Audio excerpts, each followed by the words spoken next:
We are about to begin a journey into the secrets of Omuta's World Heritage Site. Today, let's explore the secrets of Miike Port, a component part of the sites of Japan's Meiji Industrial Revolution. Iron and steel, shipbuilding, and coal mining, a UNESCO World Heritage Site. The port was built over 110 years ago in 1908 and is a rare example of a port that continues to operate today while appearing unchanged from that time. As many as 2.62 million people were mobilized to build the port, which is completed after 6 years of hard work. It is hard to imagine just how difficult it must have been to hold back the seawater to build a port using the technology available at that time. The most distinctive feature of the port are the lock gates. Because the Ariake Sea has a tidal range of 5.5 meters, it was too shallow for large ships to enter the port. So, until the construction of Miike Port, coal from the Miike mine had to be transported by small boats from the mouth of the Omuta River on the day-long sail to Misui West Port in Kumamoto Prefecture or Kuchino's Port in Nagasaki Prefecture, where it was reloaded onto larger ships.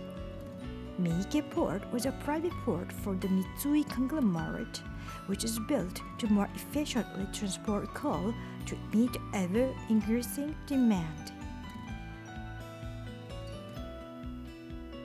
By opening and closing the lock gate, also known as sluice gate, the water level can be kept constant, which prevents large ships from running aground even at low tide.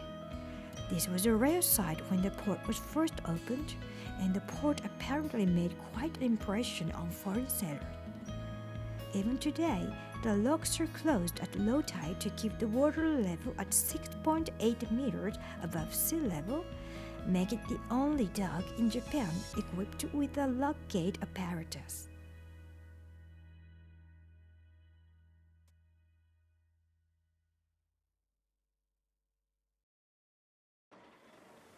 Who's this? Why, it's Jabo, the official mascot of Omuta City. Jabo can't come aboard the boat, so let's wave goodbye as he sees us off. Now it's time to head out to sea.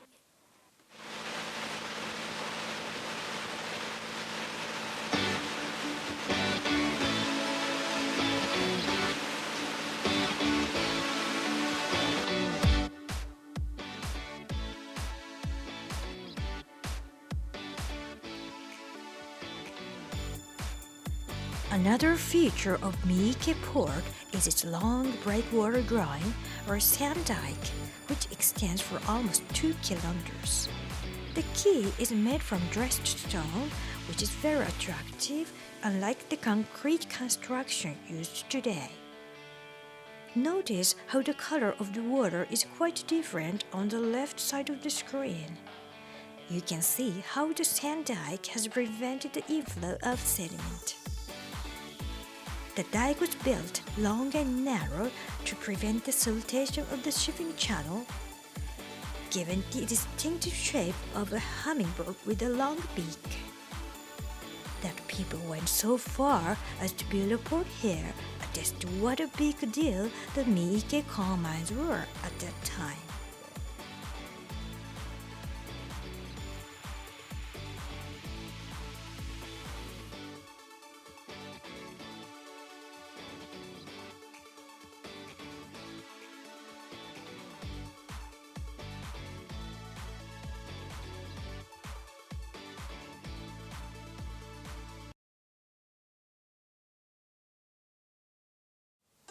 Next, let's visit Hatsushima Island and Miike Island, two artificial islands built for the Miike coal mine.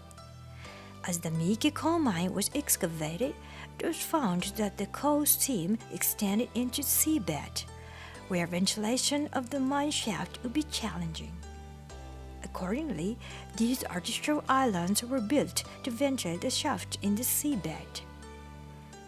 The first was Hatsushima, an island measuring 120 meters in diameter and located about 2 kilometers offshore, where a shaft was established in 1951. Today, the foundation of the huge fans that are installed to suck out the air can only be seen through the cover of trees.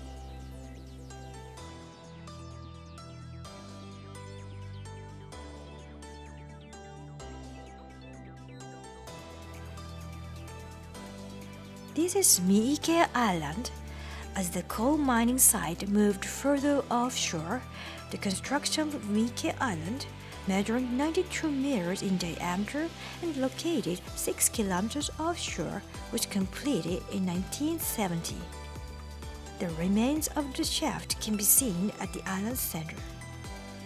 Since the shafts were built to bring air into the mine, before the mine was closed, there was a problem with birds being sucked in along with the air, so a grill was erected at the entrance of the mine. Today, however, the absence of snakes and other natural predators has made the site a tiny paradise for endangered species of migratory birds.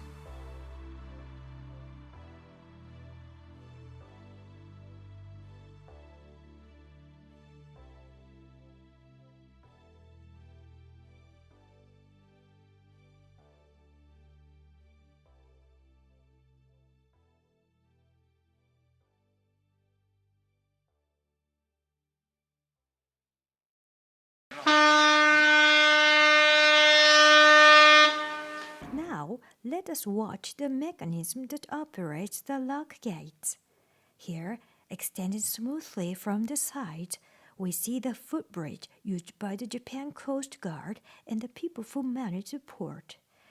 This is reportedly the only one of its kind in Japan. Doesn't it make you want to try walking across? Next, we'll see the operation for moving the lock gates. This hydraulic pump is still in operation, almost just as it was when the gates were first built. Listen to the lovely sound it makes.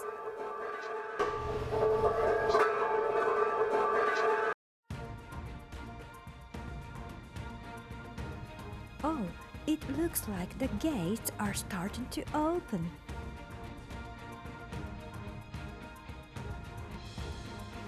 Takuma Dan, the man regarded as the father of the Miike coal mine, built Miike port with a view to the next century of industry in Omuta. For over 110 years, the lock gates have remained in ceaseless operation with the rising and the falling of the tide.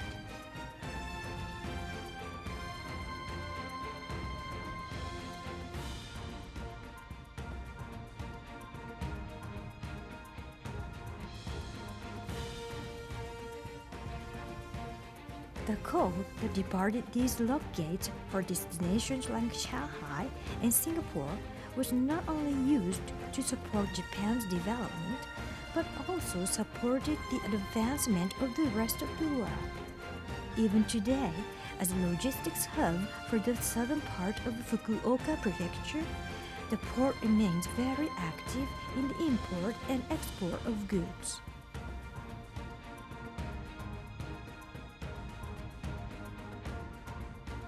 This concludes our journey to Miike Port.